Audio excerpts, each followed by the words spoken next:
But anyway, so there is a consistent pattern with every piece of activism that the left does. It begins with, that's not happening. Don't be stupid. You're a liar. That's definitely not happening. Well, if everyone does it, stop complaining about it. And yes, we are doing it, and that's why it's a good thing, right? It's a consistent pattern.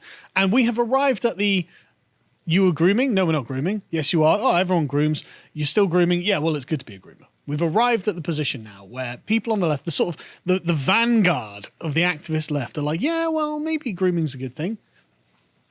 Anyway, I've seen the statement. I know what's coming. Yeah. So for anyone who doesn't know, we've been covering this on leftists.com, and you can go and support us and check out our premium content, such as what the leftists are actually teaching your children in schools, the sort of thing that we can't really put on YouTube.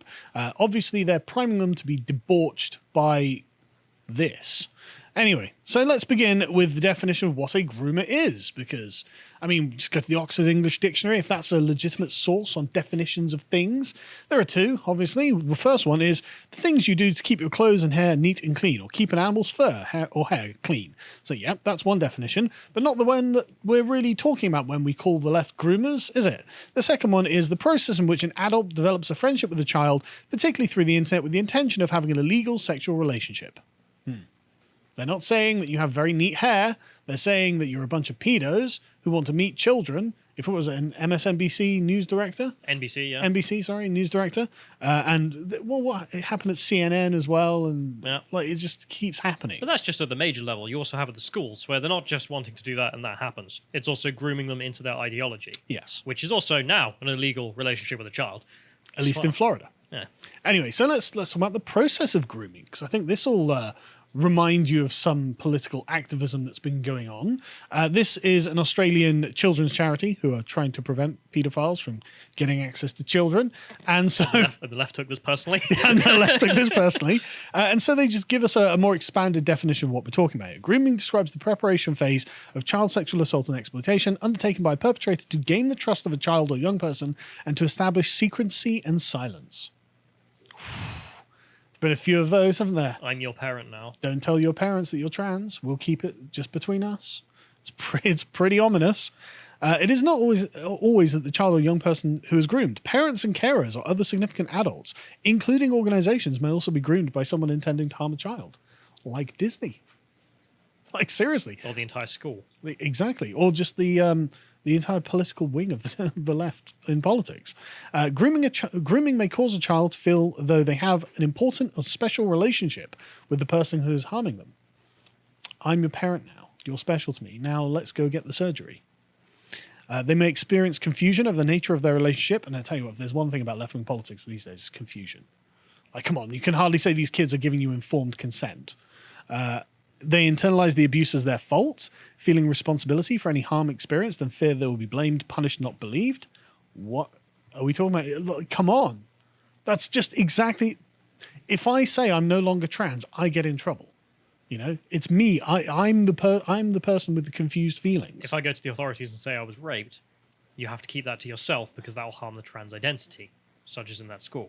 Loudon County, yeah. Yeah. And it also is exactly the same with the Migrants of Peace. Mm-hmm. Which there was what was it, the Norwegian man who was raped by a Norwegian politician who was raped by a Somali immigrant and didn't want to say anything. I think it was his daughter. His daughter? If I remember correctly, it was either Swedish or the Norwegian. I think it's happened a couple of times. But it's just a couple of times, yeah. It's happened in which someone in politics or their daughter has been raped, and then they issued a statement saying, I'm not going to take it to the police because I don't want him deported. I know it'll be terrible for him. There was a German activist who got raped and then moved to Poland and started speaking out about it.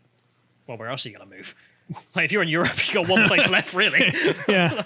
Anyway, so they fear that they'll be separated from their family or home if they speak out, or they believe that disclosure will cause harm to someone or something they love, such as family members or pets. So, I mean, out of those sort of, 5 points, I'd say at least 3 or 4 of them are pretty descriptive of what the left is doing with children in a non-sexual way, just the LGBT activists. And so they go on and explain that grooming may take a number of forms. Building a child's trust, using presents, special attention, treats, spending time together and playing games. Have some rainbow cookies. Exactly. And special attention. Oh, look, you've come out as trans. Everyone's like, oh, stunning and brave. Yep. Favoritism. The offender treats the child as an adult. There we go. They can give informed consent. That's what an adult gives. Treating them differently and making them feel like a unique friend, making the child feel more special than others. It's exactly what this is about. Gaining the trust of the child's carers. Careful to be seen as close, caring, and reliable relative or friend of the family. Put a pin in that one because that's going to come up later in this Love episode. is love. We're for love. We're about stopping hate. Yep. Don't worry, parents. Yeah, and just think of the psychotic sort of 35-year-old mothers, the Californian white mothers who are like, my daughter's definitely trans, even though she keeps saying she's not. It's like, This is for her own good. Yeah, exactly. Isolation, of course, ensures secrecy and lessens the chances of disclosure. Intimidation and secrecy. The offender may use coercion, such as threatening looks or body language, glares, stalking, and rules of secrecy. Testing the waters or boundary violation. Innocent touching, gradually developing into accidental sexual contact, shaping the child's perceptions. The child is often confused as to what is acceptable and can take on self-blame for the situation as his or her viewpoint can be totally distorted. Yeah. That's another 100% true. Yeah. Again, just left-wing activism when it comes to LGBT children fits a lot of these categories, and that's quite concerning, isn't it? But of course, that's not what grooming means. Got a redefinition of the term grooming from The Atlantic. Just we're going through the stages. Michelle Goldberg complains that, well, the right is taken to accusing anyone who opposes it of wanting to expose young kids to explicit material in order to prime them for abuse. Hang on. Why has the right done that? Well, it's because of the teaching materials. Yes. They keep having explicit material that you want to show to kids. Well, that's the thing. The QAnon idea that the right's political opposition is a cabal of pedophiles has gone mainstream. Why is that? I mean, again, libs of TikTok showing the reading materials or the class materials and going, hey, look at this. This includes sexually explicit material. I mean, there was literally... And the left wants to show your kids it. There was literally like a pencil drawing of two men giving each other blowjobs in one primary school piece. And the right keeps saying that they want to show that in primary schools. I mean, it might be a bit of a clue that it's labeled primary school material. And how many of Epstein's associates have been revealed? Oh, that was all under lock and key. So, I mean, just saying, you look like a cabal of pedophiles. You know, and if you didn't want to look like a cabal of pedophiles, you probably wouldn't have flags that say things like love is love, because that sounds like the sort of thing a pedo would say. Yeah. Just saying. Age is just a number. I mean, that is what the conversation that you and your friends seem to have all the time. Yeah. So anyway, they say about the term groomers, it's usually used to describe pedophiles who are preparing innocent kids for sexual exploitation. And they're using it in the usual manner. Just saying. I think it is coming to have a somewhat broader meaning. No, that's what they mean when they call you a groomer. An adult who wants to separate children from a normative sexual and gender identity and inspire confusion within them and to turn them against their parents and all the normative traditions and institutions in society. Yeah, so you can debauch them because you're a bunch of pedos. Just saying. It may not specifically be to groom them for sexual activity, but it certainly is to groom them to take on a gender sexual identity at odds with the norm. Yeah, and also you're a bunch of pedos. But also that is sexual activity. Like, I know it's not intercourse, but it is still you trying to sexualize a child. Sure. A non-sexual being. But they mean like direct physical activity. I understand, but it's just the sense, like you hear people talk about the fact, I'm not sexualizing kids. Well, if you're literally going to a being that is non-sexual and bringing sexual topics to them, yes, you are, by definition. Sure, well. But I also think they're doing it because they want to touch kids. Anyway, so moving on, we finally arrived at the yes, I'm a groomer and that's good, say the left. At least one leftist here. Yes. So this trans flag in the head. Just to be clear, do not contact this person. This person is just an activist on the internet promoting grooming. That doesn't mean you should contact them. That just means you should be aware that this is the inevitable conclusion of left-wing philosophy, basically. They're going to say, well, yeah, we're doing this on purpose. And so it's just the bravest among them that are like, well, I mean, that is what we're for, isn't it? And it's like, yeah, but you can't say that. It's like, well, I can, though. The most truthful leftist. Yes. So we should be thankful to this most honest leftist for telling us exactly what they think. So anyway, in this article that is entitled Everyone's a Groomer, don't think they are. Maybe every leftist is a groomer. Everyone in your social circle is a groomer. Who knows? But she says the term groomer got me thinking. The word has been used for a few decades to refer to the process of acclimatizing children to sexual abuse, and the uber-right drinkers of Florida Governor DeSantis' presidential campaign-flavored Kool-Aid have echo-chambered his speechwriter's appropriation of the term to refer to anyone who supports LGBTQI plus rights. The word has plenty of good, useful, and healthy meaning. I'm going to step up and take it back. No, it doesn't. Oh, God. It hasn't. It's not that What a weird thing to try and reclaim. Yeah, reclaim the word groomer. So, yeah, but you're calling yourself pedophile. Yeah, we're reclaiming it. Yeah, but we're going to turn it into a word that's not... Why does that... Why are you bothering? Yeah, like, why... It's got good, useful, and healthy meanings. As we groom Does kids. it? Are you grooming dogs? That's about it. No. That's all it could have. But here's the argument. We all groom kids. Just a big self-report. That's all I'm saying. Anyone who has a beloved child in their life is a groomer. Every parent is a groomer. Preparing you for unwarranted sexual conduct. Everything we do has the power to influence young people. And see, what we're going to do is redefine groomer. Right? Everything we do has the power to influence young people and instruct them on what it means to be human. Yeah, but that's not what grooming is. Every action of love or hate, every lesson of generosity or greed, every spoken instruction about privilege or superiority, the people yelling and waving hateful signs at Allendale UMC groom the kids around them, hoping to shape and form them in their own angry images and likenesses. They were actively grooming. That's not what grooming is.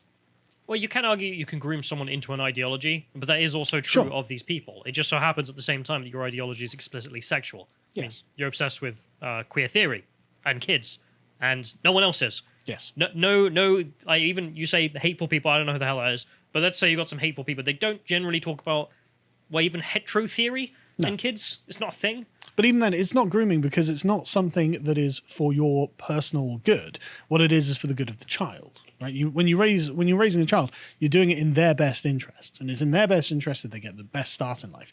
For these people, they want to bring them into this ideology to make sure the ideology continues to grow and expand. Like a virus. Yes, it's for their personal benefit that lots of people around them support gays, accept gays, are gay. You know, it's not for my personal benefit that my children are healthy and happy. But I don't think it's about accepting or support as well. No. It's obviously about coercion instead. Like, we've made it many times, but I'll say it again. The difference between, gay and LGBT folks, the alphabet people, as it's called. Those who are accepting of homosexuality and it's part of their lives. Yeah. And then those who want to, queer your kids, as they put it themselves. I mean, they literally say we're coming for your children. As in, I want the kid to end up just being a alphabet activist for the rest of their lives, and that's their entire identity. And frankly, that's sad. And I'm just gonna say it. I just don't trust a bunch of queer Californian 20-something men who literally say we're coming for your children. I just don't trust their intentions, and I don't see why I should. It's also just anyone you ever speak to who's gone to like San Francisco Pride comes back being like, yeah, I'm Polish on this now. Yeah, exactly. I'm sorry, I just don't trust your intentions. I think these are the sort of people who would, given the opportunity, do something terrible to a child and then call it love, frankly. And so they end this with, quote, "Yes, I'm a groomer, at least I strive to be." It's like, okay, I believe you. And so we've got some clips. When the enemy says you're evil. Yeah, exactly. Believe them when they say it. And so they put up a YouTube video about this. Again, don't contact these people or anything like that. But this is an argument. This is them presaging what you're about to hear from the left. If you keep up using the term groomer, they're going to eventually say, yeah, we're groomers and we love it. This will become mainstream left-wing talking points within, a year? Yeah. Within a few months, I think. But if you play the clip. This term groomer has been used for a few years to refer to people who are preparing children to be sexually abused and to kind of get the kids used to it. And now it's being applied to queer people and those who advocate for things like gender affirming care for young people and, being able to talk about LGBTQIA+ relationships in school settings and things like that. So I wrote a blog about it, and I kind of want to take this term groomer back and grooming back and start a movement, a wave of people saying, yes, I am a groomer. Because everybody grooms How could that go? children. Anybody who has kids in their lives hopes to be grooming them in some way, informing them, whether they're intentionally teaching or whether it's just through their role modeling and behaviors. Every action of love or hate, every statement of kindness or hostility, all that stuff is shaping our kids. And yeah, did you want to say anything before I think it's odd and bad that they've taken a term that wasn't meant to be what they're using it for. I mean, if you look it up in Urban Dictionary, it doesn't look good. And you look it up in Webster, it's just about grooming dogs or shaping something. So it's not meant to be what they're using it to be. So I think the idea of taking it back and talking about grooming as something you do to shape someone in a good way is something that we should take back, because that is what we do. We set a good example for children, not a bad example. And all of this malarkey is ridiculous. And we need to just take it back and say who we are and be seen in the world for who we are. Are we groomers? Yes. Yeah. I'll be a groomer as much as possible. We're going to groom. What are we going to groom? We're going to groom in acceptance of self and others. We're going to groom in autonomous thinking, right? That these kids can think for themselves rather than evaluate information, rather than just swallowing whatever is fed to them, even if it's fed from us. We're going to groom issues like consent and standing up for yourself. And mostly we're going to groom the idea of the power and the belief in love and walking in that and standing in that. Yeah, so we're going to groom. I mean, that just sounds like the formula a pedophile would use to justify what they're doing. I mean, yeah, again, even the steelest man of their, like, we're grooming for good, right? Yeah. We're grooming... Well, okay, I'll try to change the word because it sounds ridiculous in their wording. Yeah. We're going to educate kids about consent. Okay, that's the steelest man position I can get from what they just said.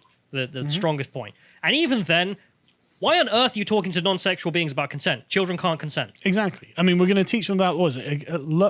Acceptance, consent, and love. It's like, okay, but they're children. You don't need to get them to accept those things the adults around them are saying. They do anyway, the kids. You don't need to talk to them about consent because they can't. End of story. And not everything that happens to a child is love, especially when it's some weird foreign adult who's just like, don't tell your parents. It's not love. I mean, this just sounds like the formula for what pedos would do to me. I couldn't even get their statement out to sound Steelman unless I changed the wording. Yeah. And again, just do not contact these people, obviously. But this, I mean, I think that they are going to, the left in general is going to continue doubling down on this. So keep calling them groomers, because I'm sure this will play well with the moderates. The left come out, yeah, we're a bunch of groomers. Hand over your kids. It's like, vote Republican? Ultra MAGA now? Yeah, absolutely. Anyway, that's about that. If you appreciated that segment from the podcast of the Lotus Eaters, you can go to lotuseaters.com to get access to all the premium content we have on the site, such as the History series, this one Carl and Bo do, this on the endpoint here of the Life of Napoleon and the 100 Days. And if you want to follow what else we're putting out, you can follow us on Getter at lotuseaters_com on Getter. Thank you and goodbye.